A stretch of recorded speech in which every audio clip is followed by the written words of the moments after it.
नमस्कार दोस्तों, कैसे हैं आप सब। उम्मीद है कि बहुत अच्छे होंगे। मैं शिवम आपका एक बार फिर पॉलिटी के टॉपिक में आपका स्वागत करता हूं, जो कि बहुत इंपॉर्टेंट है। जो कि जैसा कि आपको पता है कि अभी राष्ट्रपति का चुनाव होने वाला है फिलहाल में, तो राष्ट्रपति का टॉपिक लेके आए हैं जिससे कि आपको पता चल सके कि चुनाव कैसे होता है और राष्ट्रपति होता क्या संवैधानिक ये पद है एक।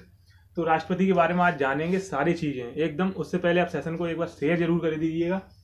देन चलते हैं कि राष्ट्रपति, प्रेसिडेंट, अंग्रेजी में इसको प्रेसिडेंट बोलते हैं, ये है क्या।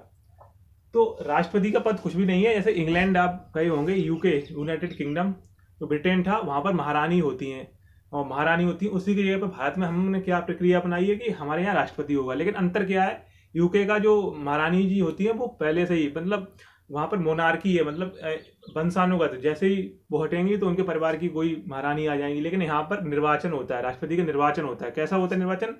इनडायरेक्ट, मतलब चुने हुए लोग इनको चुनते हैं। इनडायरेक्ट होता है, डायरेक्ट इलेक्शन नहीं है राष्ट्रपति का। डायरेक्ट प्रधानमंत्री का डायरेक्ट इलेक्शन होता है। क्या होता है कि वहाँ बहुमत का हिसाब होता है। यहाँ राष्ट्रपति का इलेक्शन इनडायरेक्ट होता है। यहाँ पर चुने हुए लोग वोट डालते हैं, जो पहले से जनता द्वारा प्रत्यक्ष रूप से चुने हुए व्यक्ति होते हैं, वो राष्ट्रपति के चुनाव में वोट डालते हैं।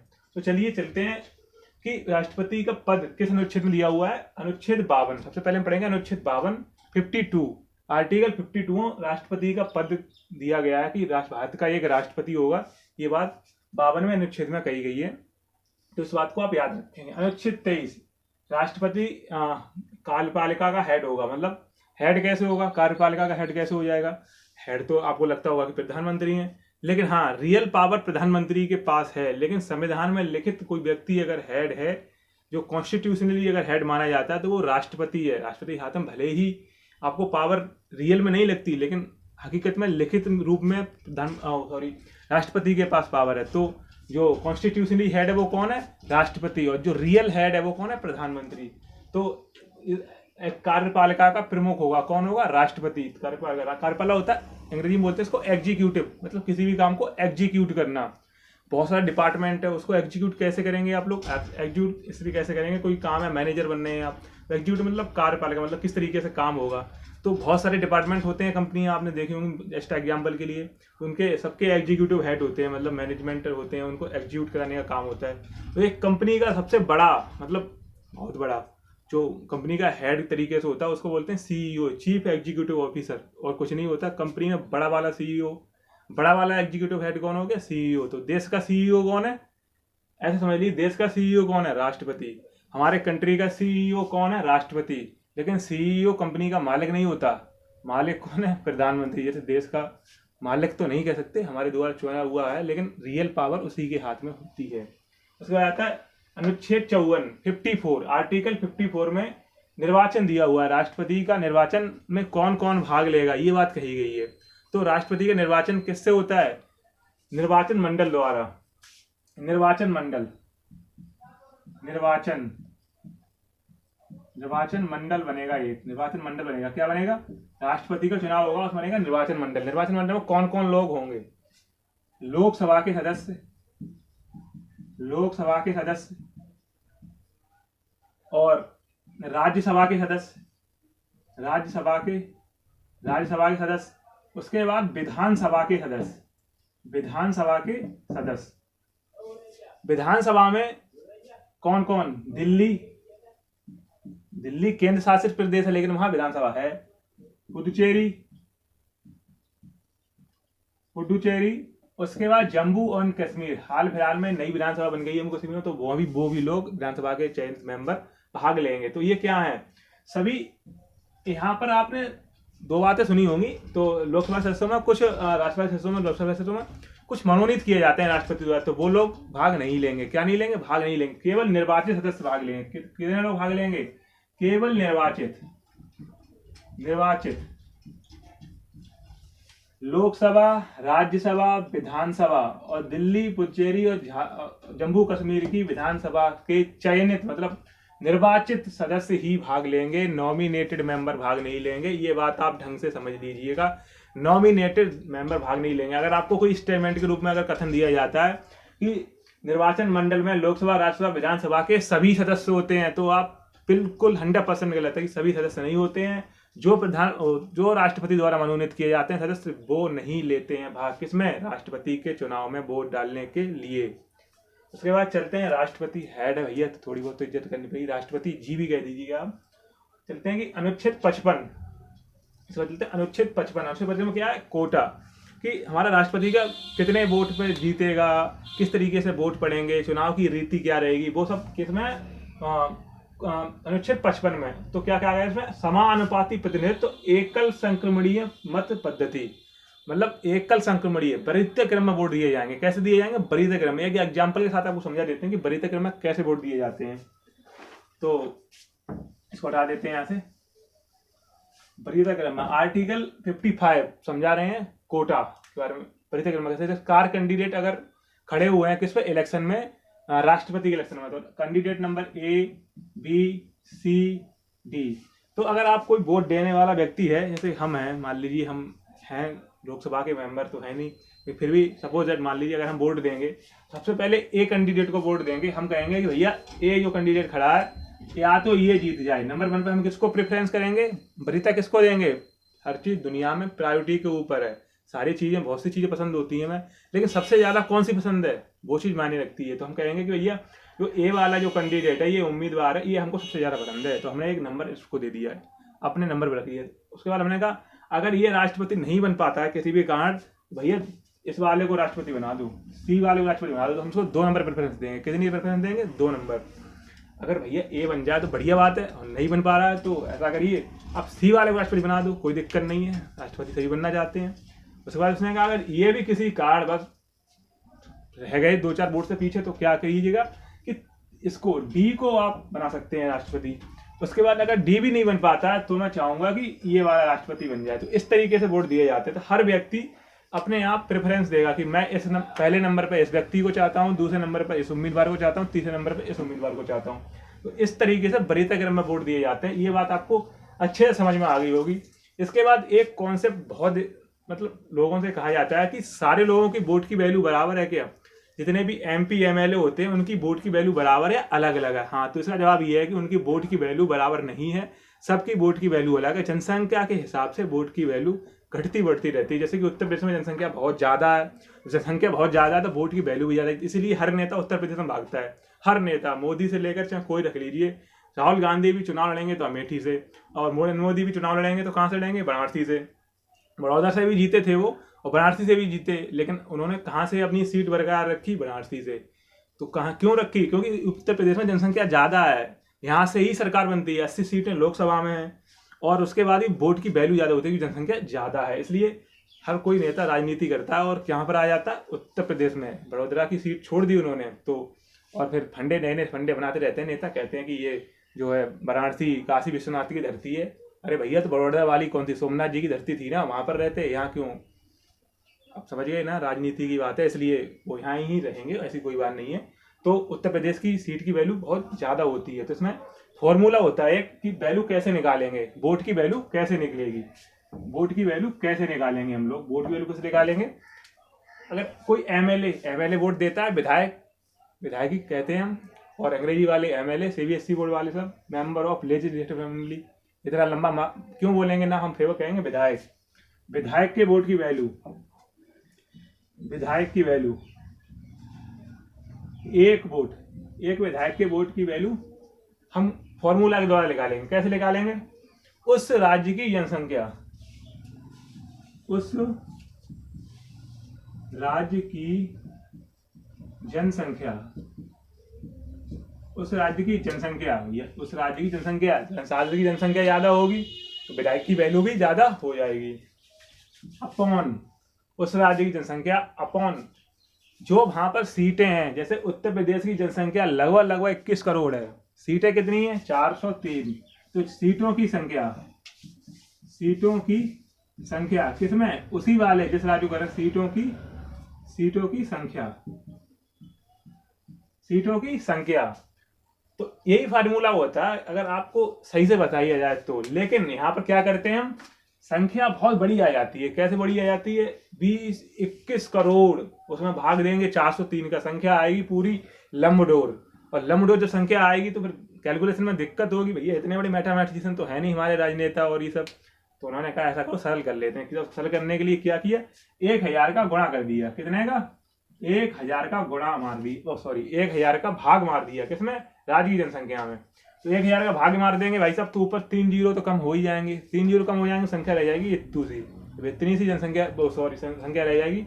तो कैलकुलेशन करने में आसानी होगी। 1000 का कोई मतलब नहीं है, सिर्फ संख्या को छोटी कर देना है, मतलब वैल्यू को थोड़ा कम कर देना है, जिससे कि कोई दिक्कत ना हो आगे। तो आपको इस चीज से पता चलेगा कि ऊपर वाली संख्या होती है जितनी ज्यादा होगी उतनी ज्यादा वैल्यू होगी। तो राज्य की जनसंख्या जितनी ज्यादा होगी उतनी ज्यादा विधायक की वैल्यू होगी। यहाँ पर जनसंख्या कम है, जो गोवा का है कोई, तो गोवा के राज्य की जनसंख्या कितनी है, बहुत कम है, तो उस हिसाब से उसकी विधायक की वैल्यू क्या इतनी बड़ी रह जाएगी। विधायक की वैल्यू कहाँ 10 विधायक की वैल्यू होगी, उसकी 1 ही होगी। तो यहाँ पर मतलब राष्ट्रपति को कहाँ से फायदा होगा, उत्तर प्रदेश से, बिहार जैसे राज्यों से राष्ट्रपति को फायदा होगा। ऐसे ही आपने देखा होगा कि रामनाथ कोविंद जी कहाँ से हैं, अपने उत्तर प्रदेश से ही हैं, तो इसलिए उन्हें फायदा मिल गया इस चीज का। उसके बाद हम चलते हैं, विधायक के वोट की वैल्यू आ गई है, फॉर्मूला आ गया। उसके बाद नंबर 2 चलते हैं एमपी की वैल्यू। एमपी होता है मेंबर ऑफ पार्लियामेंट, मतलब सांसद। सांसद के वोट की वैल्यू कैसे निकालेंगे, ये बात भी आप जान लीजिए एकदम। तो कुल एमएलए के वोट, मतलब कुल एमएलए वोट, यहां से तो विधायक के वोट निकाल लिए हमने, विधायक की वैल्यू निकाल ली ना। अब टोटल विधायक की वैल्यू, विधायक के कुल वोट, विधायक के कुल वोट बटे कुल एमपी का मतलब सांसद का भाग कर देंगे, एक सांसद की वैल्यू आ जाएगी, एक एमपी की वैल्यू आ जाएगी। क्या आ जाएगी, कुल विधायक के वोट, जितने भी विधायक के टोटल वोट हैं उनमें भाग दे देंगे अगर एमपी सांसद के वोट का, तो कुल वैल्यू आ जाएगी। तो निर्वाचित सांसद कितने हैं, सांसद की संख्या कितनी है, तो टोटल सांसद की टोटल संख्या कितनी है संसद में, टोटल संख्या 776। 245 तो राज्यसभा में, उनमें से 233 ही चुने जाते हैं, 12 तो राष्ट्रपति नियुक्त करता है। उनको जोड़ लेंगे, लोकसभा में कितने हैं, उनको 545, उनमें से जितने 543 जोड़े जाएंगे क्योंकि निर्वाचित तो उतने ही होते हैं। तो 543 लोकसभा के 543 और राज्यसभा के कितने हो गए 233, टोटल हो गए 776। तो इतने होते हैं, तो इतना भाग दे दिया जाएगा। तो आपको बताने एक सांसद की वैल्यू कितनी आती है, 708 आएगी। आप ये कैलकुलेशन अपने घर पर कर लीजिएगा, जितने टोटल विधायक के वोट हैं उनको भाग कर दीजिएगा सांसद से, मतलब 776 से, तो आपको ये वैल्यू मिल जाएगी 708। ये अपने घर कर लीजिएगा, बैठ के आराम से वीडियो को पॉज कीजिएगा, फिर ये कैलकुलेशन करके देखिएगा कि अपने रेस्पेक्टिव अपने राज्य के विधायक की वैल्यू देख लीजिएगा। यूपी की राज्य सबसे ज्यादा होगी, अपनी जनसंख्या लिखिए, यहाँ पर सीटों की संख्या लिखिए, भाग कर दीजिएगा 1000 का, तो आपको वैल्यू आ जाएगी। ये अपने अपने घर पर अपने राज्य की वैल्यू निकाल लेंगे लोग, और समझ में आ जाएगी आपको अच्छी तरीके से। उसके बाद चलते हैं अनुच्छेद 56 पर। ये चीजें आपको उम्मीद है समझ में आ गई हो, नहीं समझ में आई है तो कमेंट कीजिएगा। अदरवाइज अगर आपको थोड़ा बहुत डाउट है तो आपको वीडियो को रिवर्स कीजिएगा और फिर दोबारा से देखिएगा कि फॉर्मूला किस तरीके से समझाया है मैंने। आगे चलते हैं हम यहाँ पर, कार्यकाल अनुच्छेद 56, राष्ट्रपति का अनुच्छेद 56 क्या होता है कि कार्यकाल मतलब कितने वर्ष तक रहेगा। कार्यकाल कितना होता है, तो 5 वर्ष, 5 वर्ष कार्यकाल होता है भैया। और विशेष परिस्थितियों में इसका कार्यकाल बढ़ाया भी जा सकता है, वो किसी नेक्स्ट वीडियो में बताएंगे। जब इसका कार्यकाल बढ़ाने की और पावर की बात करेंगे तब किसी नेक्स्ट वीडियो में बताएंगे कि 5 वर्ष होता है, लेकिन विशेष परिस्थितियों में बढ़ाया जा सकता है। इसके बाद आते हैं अनुच्छेद 57, निर्वाचन मतलब पुनः निर्वाचन। इसका 57 का मतलब सिर्फ इतना ही है कि ये राष्ट्रपति अगर चाहे तो दोबारा भी निर्वाचित होता है, लेकिन उसे जितनी प्रक्रिया पहले बार में करनी पड़ी उतनी ही प्रक्रिया नेक्स्ट बार में करनी पड़ेगी। तो जितनी बार चाहे राष्ट्रपति एक ही राष्ट्रपति बन सकता है, ऐसा हर जगह नहीं है। अमेरिका में तो 2 ही बार बन सकता है, लेकिन यहाँ पर जितनी चाहे उतनी बार। एक आदमी अगर नाम लिखा ले और बार बार जीतता रहे तो भाई राष्ट्रपति बना रहेगा, हमको याद करने में भी दिक्कत नहीं होगी। ऐसा हो जाए तो कोई दिक्कत की बात नहीं है। उसके बाद आते हैं अनुच्छेद 58, योग्यता। लेकिन ये उससे पहले 5 वर्ष कहाँ से शुरू करेगा, तो आप ये कहेंगे 5 वर्ष शुरू करेगा शपथ ग्रहण के समय से। जिस टाइम उसने अगर 1:01 पर शपथ ले ली तो उसी से उसका कार्यकाल 5 वर्ष तक चालू हो गया। तो 5 वर्ष तक कब तक चलेगा, जिस दिन शपथ ग्रहण हो जाएगी उस दिन के बाद। उसके बाद आते हैं पुनः निर्वाचन हो गया, ये तो आपको बता दिया कि दोबारा राष्ट्रपति जितनी बार चाहे उतनी बार बन सकता है। अनुच्छेद 58 योग्यता। योग्यता क्या क्या होती है कि भारत का नागरिक हो। योग्यता क्या क्या है? भारत का नागरिक हो। भारत का नागरिक हो गया भाई साहब, एक योग्यता हो गई। नंबर 2 योग्यता कौन सी हो जाएगी कि उसकी उम्र 35 वर्ष हो। 35 वर्ष की आयु, 35 वर्ष की आयु पूरी कर चुका हो। उसके बाद नंबर 3 लोकसभा के सदस्य निर्वाचित होने की योग्यता रखता हो। लोकसभा के सदस्य निर्वाचित होने की योग्यता रखता हो। ये 3 कंडीशन है मेन। उसके बाद हम चलते हैं 59 दशा। तो दशा, योग्यता और दशा में अंतर है। योग्यता कौन सी होती है? जो होनी ही चाहिए, और दशा कौन सी होती है? जो नहीं होनी चाहिए। जैसे वह पागल ना हो। पागल ना हो, ये राष्ट्रपति जो बनेगा वो पागल होगा तो कैसे देश चलाएगा? तो पागल ना हो, पागल ना हो। नंबर 2 दिवालिया ना हो। दिवालिया से आप समझ गए होंगे, जैसे कि किंगफिशर का मालिक जो दिवालिया हो चुका है, भाग गया है, विजय माल्या, उसी तरीके का व्यक्ति ना हो। दिवालिया ना हो, दिवालिया ना हो। और उसके बाद हम चलते हैं शपथ पर। तो ये चीजें होती हैं योग्यता और दशाएं। तो ये वाली योग्यताएं जो 58 में है और दशा किसमें है? कंडीशंस 59 में। ये बात आपको उम्मीद है कि समझ में आ गई होगी। उसके बाद हम चलते हैं कि राष्ट्रपति शपथ लेगा। तो राष्ट्रपति, आप सोच रहे होंगे ये वाली योग्यता अगर राष्ट्रपति के पास है, ये वाली योग्यता राष्ट्रपति के पास, किसी कैंडिडेट के पास है, तो वो राष्ट्रपति बन सकता है। तो भैया भारत के नागरिक तो हम भी हैं, कुछ दिनों बाद 35 वर्ष के भी हो जाएंगे। हम नहीं है तो बहुत सारे व्यक्ति हैं। और लोकसभा के सदस्य निर्वाचित होने की हमारी भी आकांक्षा है कि हम भी 25 साल के हो जाएंगे तो हम भी निर्वाचित हो जाएंगे। उसके लिए कोई बड़ी बात नहीं है। और हाँ, इसमें एक चीज लिख लीजिए, जमानत राशि कितनी होती है? 15,000। 15,000 रुपए जमानत राशि जमा होती है। जब इनका क्या होता है, ये कंडीशन है, 15,000 रुपए जमानत राशि होगी जमा। और जमानत राशि जब्त भी हो सकती है कब? जब 1/6 मत ना मिले। जैसे कि कुल 100 मत पड़ गए, 100 क्यों, 120 मत पड़े, उनमें से अगर आपको 1/6 कितने हो जाएंगे? 20। अगर आपको 20 मत नहीं मिलते हैं तो भैया ये 15,000 रुपया मान लो गया, नहीं मिलेगा। अरे भैया जो राष्ट्रपति बनने होगा उसके 15,000 रुपये मायने नहीं रखता होगा, लेकिन बेइज्जती की बात हो जाएगी। भाई साहब पुष्पा की बेइज्जती हो गई, यहाँ पर पुष्पा की बेइज्जती हो गई, क्योंकि 15,000 रुपये नहीं मिले और जमानत हो गई जब्त। तो इसलिए भाई साहब इसके लिए एक योग्यता और बनाई। क्या बनाई? एक योग्यता और बनाई। क्या? कि ऐसे तो हर कोई आ जाएगा, हजारों की संख्या में राष्ट्रपति बनने के लिए चले जाएंगे और खर्चा हो जाएगा सरकार का बहुत ज्यादा। इसलिए क्या किया उन्होंने? एक कंडीशन लगा दी। क्या लगा दी? कि 50 प्रस्तावक और 50 अनुमोदक जो व्यक्ति के होंगे वही राष्ट्रपति बनेगा। तो प्रस्तावक और अनुमोदक में अंतर है, ये आप बात को समझ लीजिएगा। प्रस्तावक कौन से होते हैं? जो कहाँ से लाएगा? संसद से। संसद से 50 प्रस्तावक और 50 अनुमोदक। 50 प्रस्तावक और 50 अनुमोदक। 50 अनुमोदक। प्रस्तावक कहीं से भी उठा सकता है, राज्यसभा और लोकसभा कहीं से भी उठा ले, संसद के कहीं से उठा ले, लेकिन निर्वाचित सदस्य होने चाहिए, ये बात ध्यान रख लेना।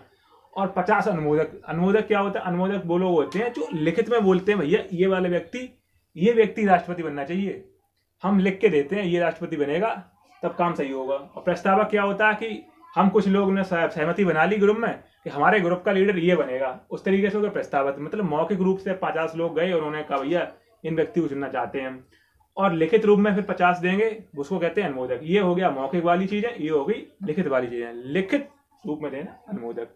लेकिन एक बात आप ध्यान रख लेना, जो ये 50 प्रस्ताव लेके जाएंगे वही दोबारा अनुमोदन नहीं बनेंगे। ये 50 अलग अलग होने चाहिए, चाहे वो राज्यसभा से हो, चाहे लोकसभा से हो, चाहे आधे लोकसभा से हो, चाहे आधे राज्यसभा से हो, उससे कोई फर्क नहीं पड़ता है।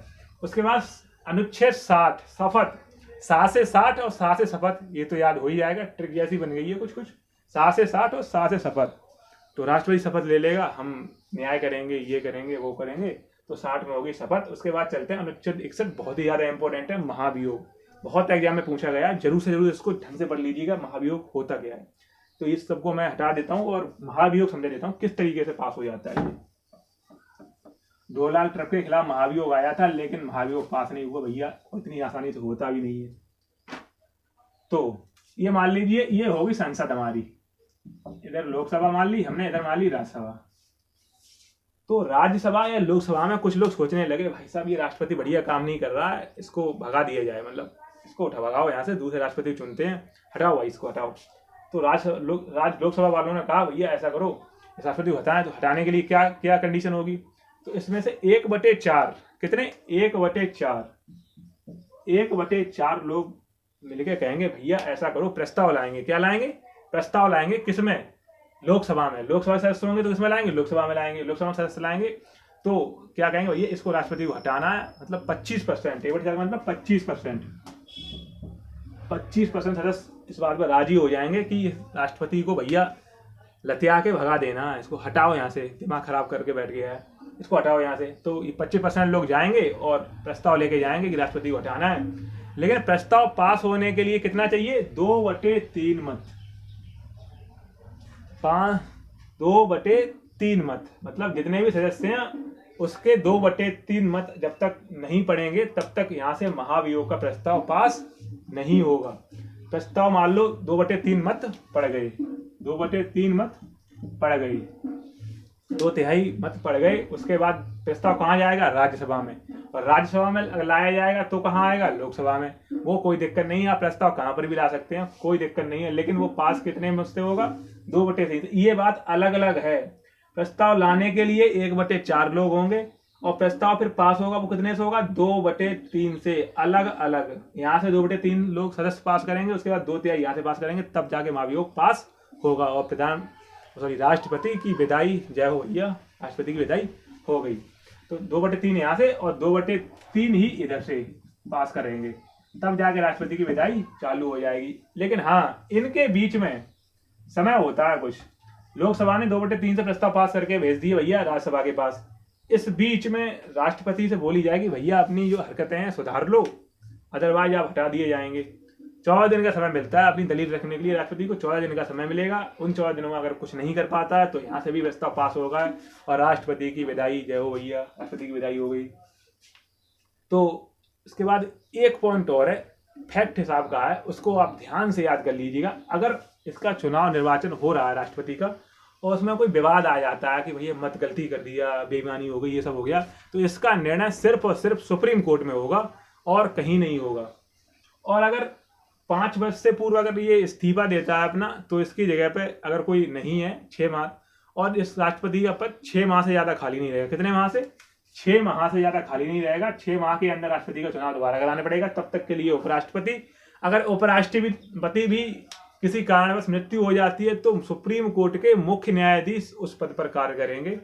उसके बाद अब कुछ लोग ऐसे पढ़े हैं, वो कहेंगे वो भी मर गए तो, अरे भैया इसका कोई इलाज नहीं है, और लेकिन मर भी गए तो आप टेंशन मत लीजिएगा। जवाब देने के लिए आपके पास उत्तर है कि उसमें सुप्रीम कोर्ट में जो सबसे ज्यादा उम्रदराज व्यक्ति होगा वही क्या करेगा, राष्ट्रपति का पद संभालेगा। कितने महीने तक, जब तक कि राष्ट्रपति नया चुन के नहीं आ जाता।